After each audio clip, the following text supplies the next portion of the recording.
জনাইছে এই মুহূৰ্তৰ ব্ৰেকিং নিউজ নগৰ সামগ্ৰীত এটা পকীপথ নিৰ্মাণক কেন্দ্ৰ কৰি উত্তপ্ত পৰিস্থিতি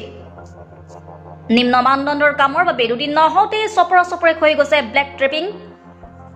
ঠিকাদাৰ পালমৰ কামৰ বাবে সামগ্ৰী কুহুমতলিত পুৱাই ৰাইজৰ মাজত সৃষ্টি হ'ল ব্যাপক প্ৰতিক্ৰিয়াৰ কুহুমতলিত নিম্ন মানদণ্ডৰ কামেৰে পকীপথ নিৰ্মাণ কৰা দেখি ৰাইজে উত্তপ্ত পৰিস্থিতিৰ সৃষ্টি কৰে আৰু কণ শিশুসকলে হাতেৰে চপৰে উঠাই পেলালে পকীপথৰ কোলা অংশ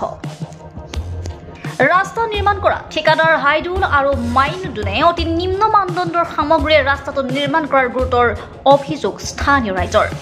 প্ৰায় 1,84 লাখ টকা ব্যয় সাপেক্ষে কুহুমতলিৰ এই 4.50 কিলোমিটাৰ দূৰত্বৰ এই পথ নিৰ্মাণত বিসংগতি ব্যাপক অনিয়ম সংঘটিত কৰাৰ অভিযোগ এই ঠিকাদাৰ হাইদুল আৰু মাইনুদ্দিনৰ বিৰুদ্ধে আৰু ক্ষুব্ধ ৰাইজে জবাবদিহি কৰিলে ঠিকাদাৰ মাইনুদ্দিনক চাওক নগাঁৱৰ পৰা বিভূতি বৰাৰ এই ৰিপৰ্ট ৰাস্তাটো বনাইছে কিন্তু ৰাস্তাটো কোৱাৰ পিছতো সিহঁতে ভালকে কামটো কৰা নাই যে আপোনাৰ ভালকে তেলো মাৰা নাই সাফাও কৰা নাই যেন তেন আপোনাৰ খালি লেপ দি গৈছে কালি ৰাতি 7টা লৈকে ইয়াত কাম কৰিছে আমাৰ ৰাইজে তো বজাৰত গুচি যায় সবেই বজাৰত গুচি গ'ল কিন্তু সিহঁতে ৰাতি মাৰি মানে দৌৰি গুচি গ'ল মাৰি পেলাই কামটো হ'ল আপোনাৰ হেৰি আমনিৰ হাইদৰ আলী কন্ট্ৰেক্টৰ সি কামটো কৰাই আছে কিন্তু সি ৰাস্তাত আহি চুকিও দিয়া নাই দেখাও দিয়া নাই ৰাইজক একদম অনিয়ম কৰিছে কাম দেখিবলৈ মানে আমি ৰাতিপুৱা যেতিয়া সৰু ল'ৰা ছোৱালী ৰাস্তাত আহিছে আহি পেলাই টানি দিয়াৰ লগে লগে আপোনাৰ উঠি গ'ল চব চকা উঠি গ'ল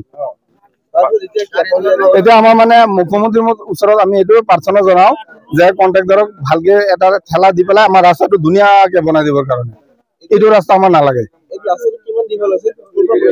এইটো ৰাস্তাটো আপোনাৰ আমাৰ কুহুমতলি মাৰ্কেট মছজিদৰ সন্মুখৰ পৰা খলিয়ামাৰি হেৰি কলংপাৰ হৈ আপোনাৰ হেৰি চৈদু বুলি এটা ল'ৰা আছে তাৰ ঘৰলৈকে হৈছে ধৰক 3 কিলোমিটাৰ মান হ'ব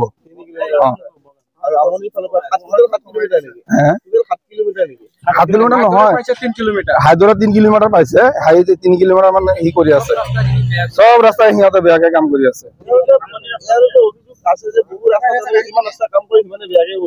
সেইটো হয় বেয়াকে কৰে এইটো চৰকাৰে জানে কেনেকে কন্ট্ৰেক্ট দি আছে সিহঁতক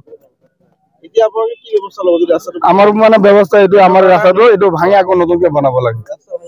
নতুনকে বনাব লাগিব এইটো ৰাস্তাত আমি নামানো